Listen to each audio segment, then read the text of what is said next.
Bienvenue à Railfans Canada. Je m'appelle Shane Séguin, puis aujourd'hui, on vous donne un aperçu du futur station Édouard-Montpetit du réseau express métropolitain à Montréal. Cette station figure parmi les plus profonds au Canada et certainement un des plus profonds au monde, à environ 72 mètres sous terre. Alors suivez-nous, on va vous donner une visite guidée aux stations Édouard-Montpetit du réseau express métropolitain à Montréal.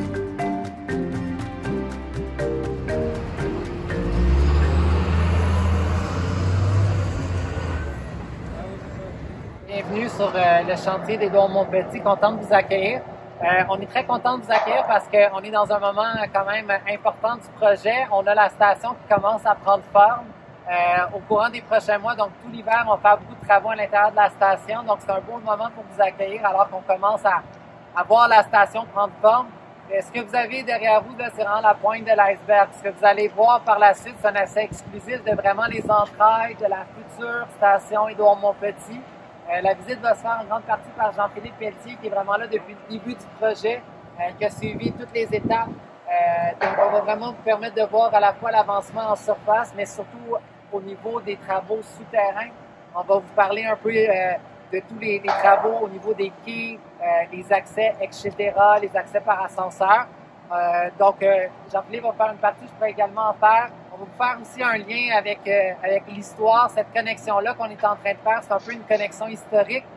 Si vous le souhaitez, on a des plans qui datent de 1961 où Jean Drapeau avait déjà envisagé une connexion entre le Mont-Royal, transformer finalement la ligne de Deux-Montagnes du Mont-Royal en une connexion de métro. Ça ne s'était pas avéré finalement. Dans les années 80, lorsqu'on construit la ligne bleue, deuxième tentative pour faire cette connexion-là, toutes sortes de défis à l'époque qui ne se sont pas avérés. Aujourd'hui, avec le REM qui arrive, on fait cette connexion-là historique.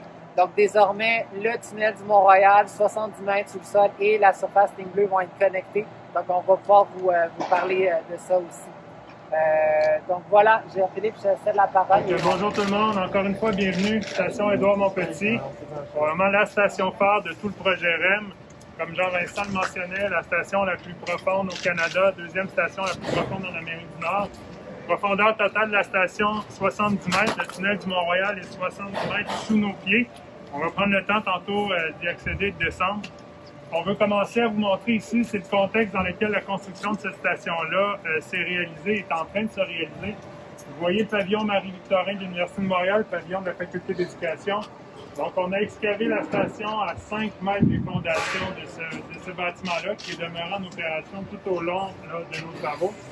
Même principe, la ligne bleue du métro passe à peine à 10 mètres à côté de la paroi de notre puits principal.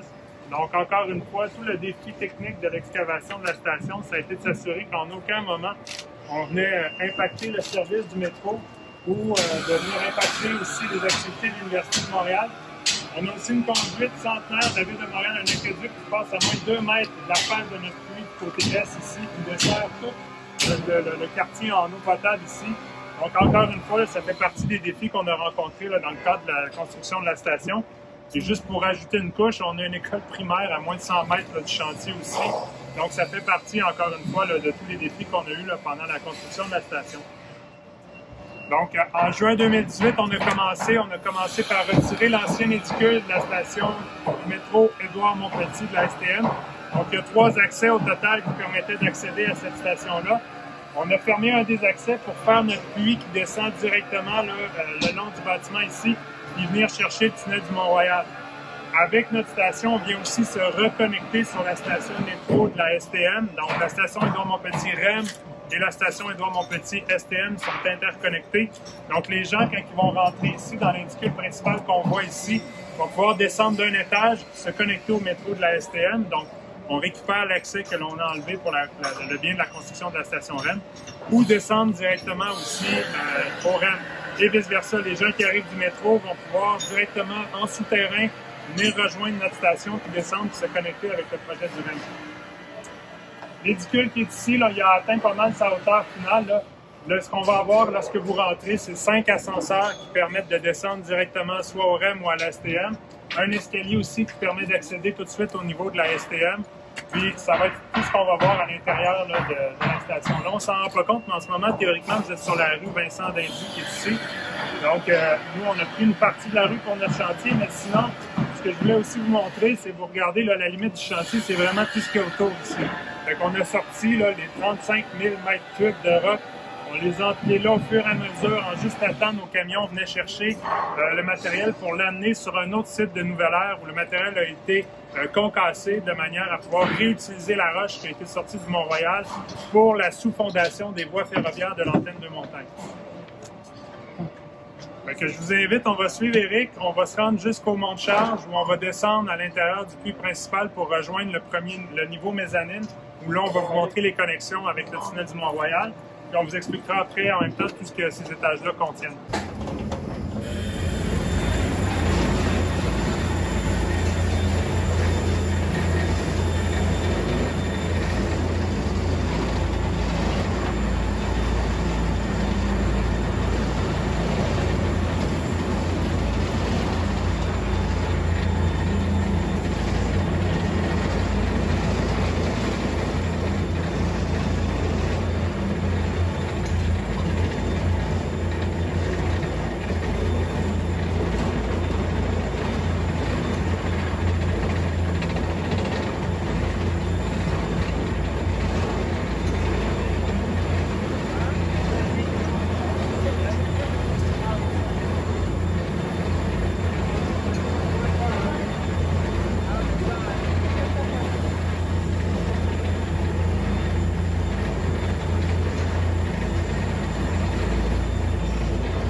Merci, Yvan.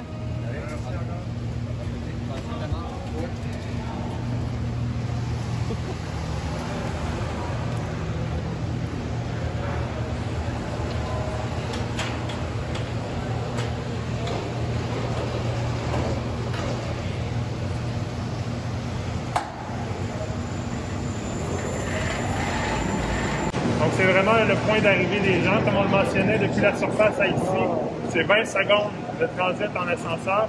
Juste pour vous donner une idée, là, le mont de charge, ça prenait à peu près 1 minute et demie. Donc, ça vous donne une idée. Là.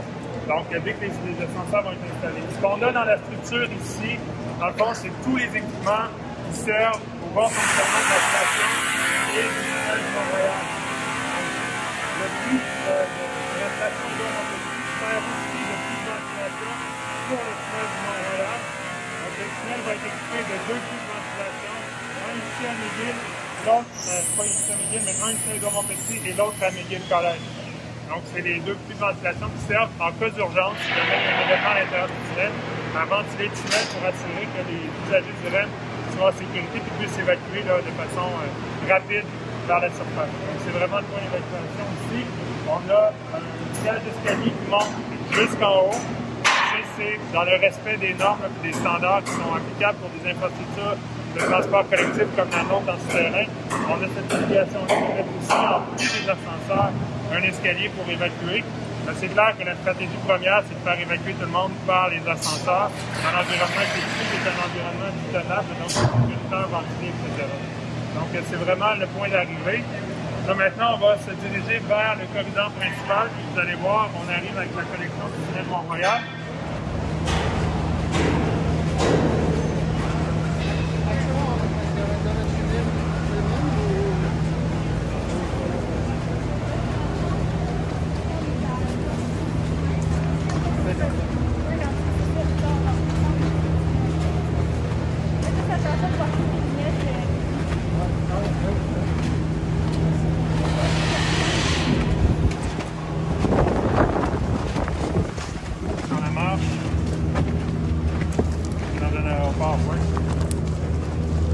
Juste rester là, s'il vous plaît.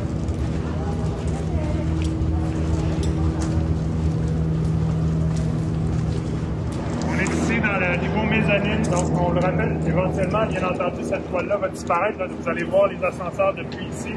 Donc, les gens arrivent, marchent le long du corridor ici. On a ici l'accès pour la destination de Montagne, Sainte-Anne-de-Bellevue, aéroport. Donc, chaque site est installé avec des escaliers mécaniques d'un côté, ascenseur de l'autre côté.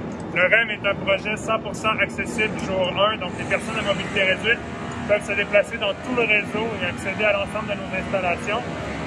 Par la suite, si vous voulez prendre la direction Rive-Sud, vous allez jusqu'au fond du corridor. Même principe, c'est par là qu'on va descendre dans le tunnel du Mont-Royal. Il y a un espace qui est réservé pour l'installation future d'un escalier mécanique et d'un ascenseur.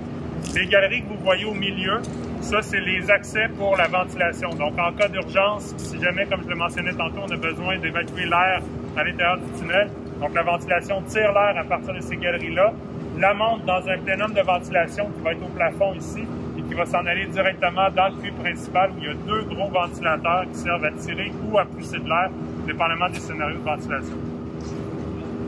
Donc, je propose qu'on s'en aille là-bas. Éventuellement aussi, ce qu'il faut comprendre, c'est que tout ce que vous voyez là, il va y avoir un recouvrement architectural qui va recouvrir. On ne sera pas sur le béton brut comme on est là.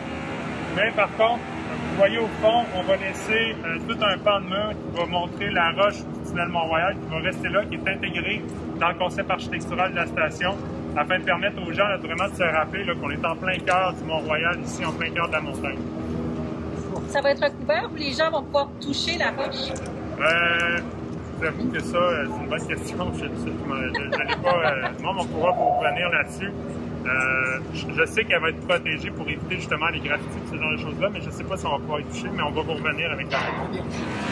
Alright, je vous invite, on se déplace.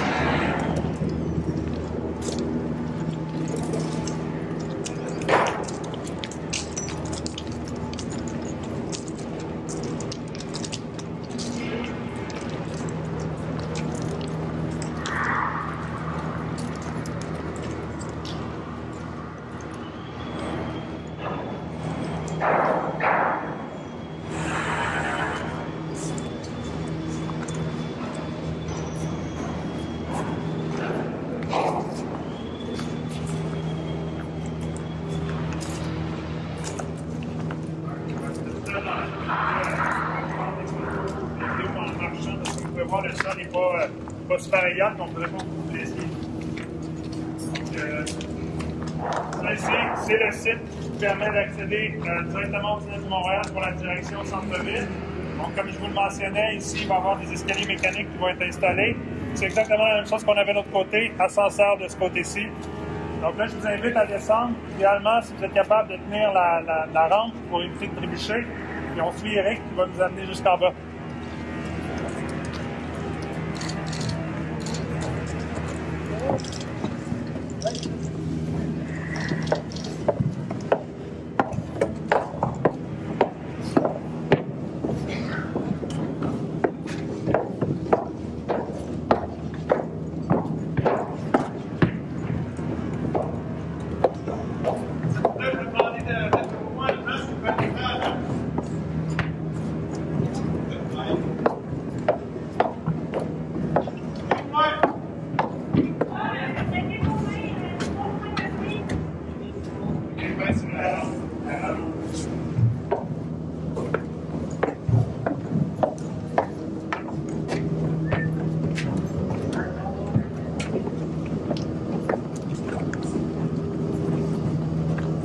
C'est quand même assez hâtif, allez-y.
Donc voilà, vous êtes au cœur du Mont-Royal, 70 mètres sous terre. Donc ce qu'on voit ici en fait, c'est vraiment le tunnel du Mont-Royal qui a été construit en 1912, mis en service en 1918, exploité par différents services de transport collectif avant l'arrivée du REM. Comme on l'a déjà dit aussi, au niveau du REM, on va venir utiliser une capacité là, du tunnel Mont-Royal qui était sous-utilisée. Lorsque EXO opérait le tunnel du Mont-Royal avec les trains de la ligne 2 Montagne, les trains de la ligne Mascouche, il y avait à peu près 65 trains par jour qui passaient ici. Avec l'arrivée du REM, on parle à terme de jusqu'à 500 trains qui vont circuler quotidiennement à l'intérieur du tunnel, jusqu'à 10 trains simultanément à l'intérieur du tunnel. Le tunnel fait 5 km de long, donc il commence à la station Canora, près du boulevard Jean Talon, en fait, et il se dirige jusqu'à la gare centrale, au centre-ville de Montréal. Avec la connexion qu'on vous parlait, Jean-Vincent le mentionnait à haut niveau tantôt en surface, ça fait longtemps là, que les gens du quartier attendent cette station-là, principalement parce que lorsqu'on a créé la ligne bleue du métro, les architectes de l'époque avaient déjà envisagé cette connexion-là avec le tunnel du Mont-Royal, de venir relier le métro avec les trains de banlieue. Pour toutes sortes de raisons, à l'époque, ça n'a pas pu se faire, mais aujourd'hui, avec le cadre du projet REM, on vient vraiment boucler la boucle avec cette vision-là. Les architectes et le Jean Drapeau avaient aussi utilisé le tunnel du Mont-Royal.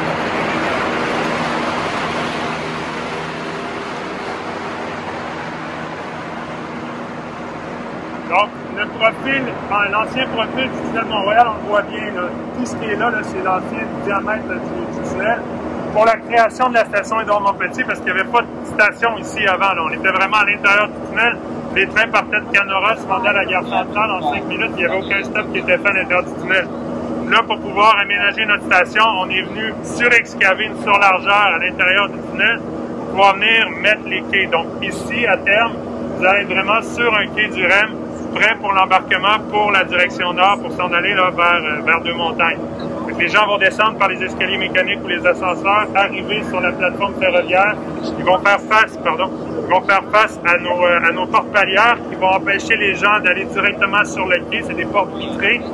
Puis quand le train arrive, les portes palières s'ouvrent, les portes du train s'ouvrent, puis les gens peuvent transiter soit à l'intérieur ou à l'extérieur du train. Donc c'est une manière aussi d'assurer, la sécurité du public, puis de notre côté aussi une meilleure performance pour éviter justement tous les arrêts qui sont causés par des gens qui vont sur les voies ou qui échappent des choses sur les voies. Donc, principalement, là, c'est ici. Même principe qu'on a vu dans la mezzanine. Il y a certains endroits où le roc du Mont-Royal va être demeuré pour être montré, pour montrer aux gens encore une fois, comme je le mentionnais, qu'on est en plein cœur de la montagne, en plein cœur de la ville. Donc, c'est vraiment ça. C'est grosso modo, c'est pas mal. Je sais pas si vous avez des questions particulières. Et donc, c'est juste pour aller vers Deux-Montagnes, on ne peut pas aller vers le centre-ville? Oui, si vous allez au centre-ville, vous remontez, vous retournez sur la mezzanine, vous descendez de l'autre côté. Comme dans le métro. Okay. Il y a toujours une mezzanine dans le métro qui donne accès aux deux quais, fait que c'est le même principe. Donc ici, direction Deux-Montagnes, de l'autre côté, direction Rive-Sud de la gare centrale. Peut-être autre élément aussi à noter, 3 minutes entre ici et McGill College. Donc on s'entend, là, on vient de changer complètement le mode de transport des gens du coin. C'est pour ça d'ailleurs que c'était aussi attendu. Actuellement, depuis l'Université de Montréal, si vous voulez vous rendre au centre-ville, vous devez faire la ligne bleue, tout le tour par la ligne orange, puis revenir au centre-ville, ou prendre l'autobus. Dans tous les cas, c'est un 25 minutes de transit. Avec le REM, vous êtes en 3 minutes au centre-ville, donc que ce soit le centre Eaton, place Montréal-Trosse, aussi le centre des affaires, place Ville-Marie, etc. On relie aussi le campus de l'Université de Montréal au campus de l'Université McGill. Donc, ça vient complètement changer, là, et ça va complètement changer les habitudes de transport de la population. C'est quoi un des plus grands défis en construisant cette situation? C'est quoi le plus grand défi, ça demeure là, vraiment la cohabitation avec les riverains, les infrastructures autour. On a travaillé très fort pour assurer le minimum d'impact. On a géré toutes les vibrations de nos travaux, parce qu'on s'entend quand on fait du forage, dynamitage comme on a fait, c'est des travaux qui génèrent des vibrations. Fait qu'on a développé un paquet de techniques pour limiter ces vibrations-là. Il faut comprendre là, que ce genre d'ouvrage-là, c'est le même type d'ouvrage qu'on va faire dans le Grand Nord du Québec lorsqu'on creuse pour faire des avenues d'eau pour les centrales hydroélectriques. On a fait ça en plein cœur de la ville, à côté du campus de l'Université de Montréal, le métro, etc. Aucun de nos partenaires ont subi des arrêts de service, donc on a vraiment travaillé avec eux et aussi beaucoup Nouvelle-Heure. On fait un travail extraordinaire pour travailler les méthodes de construction puis limiter au maximum les impacts.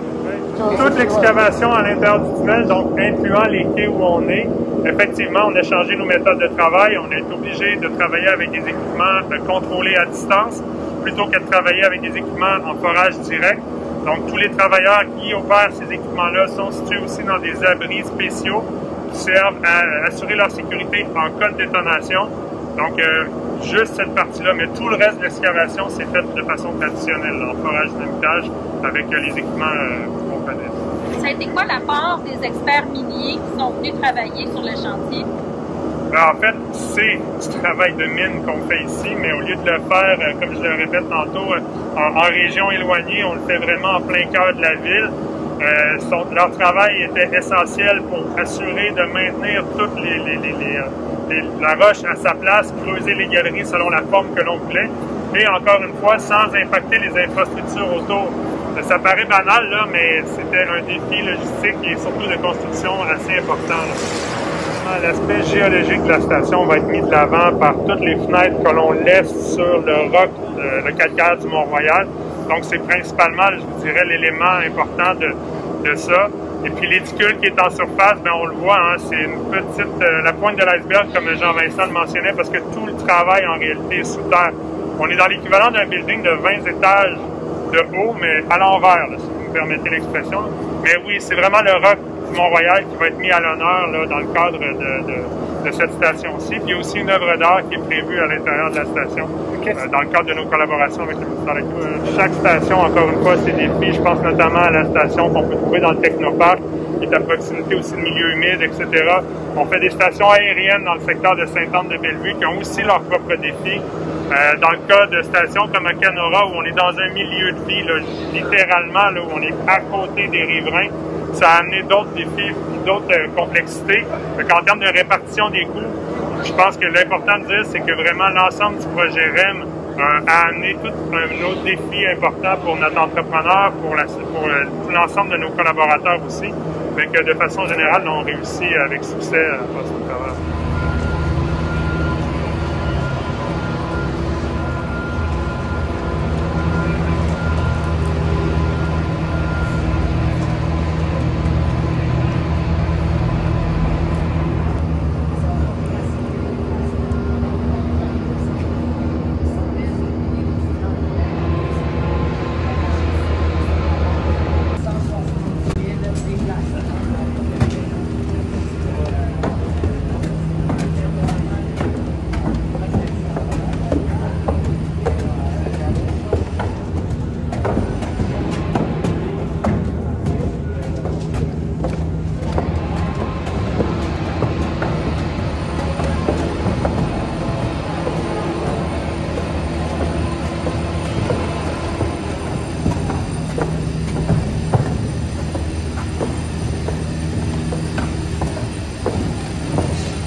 Ouais,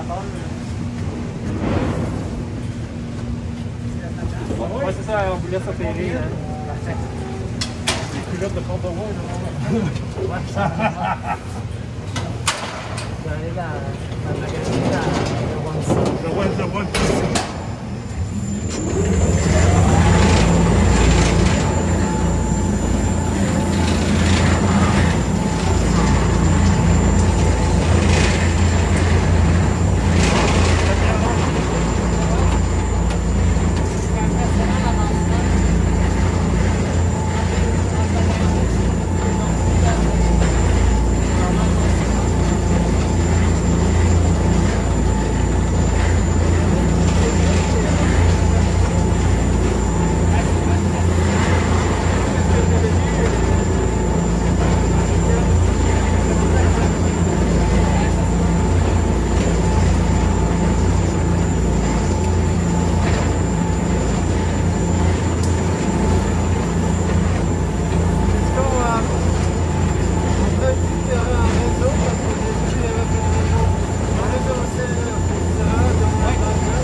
Ça fait partie des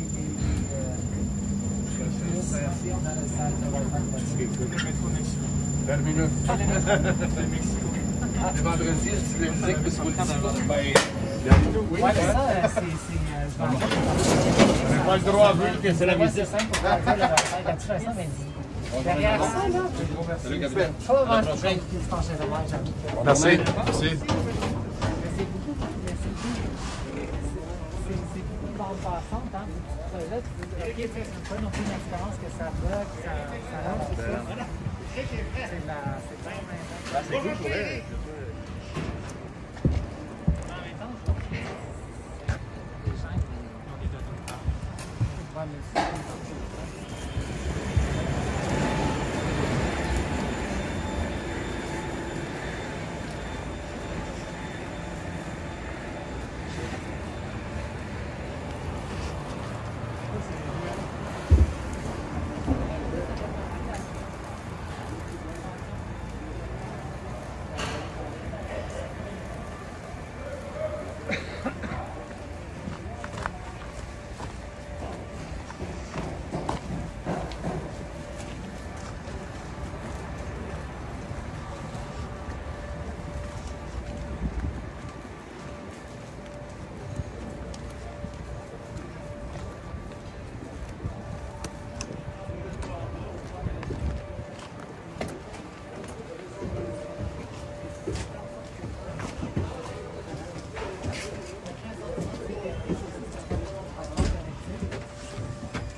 Quelle direction, c'est la direction inverse.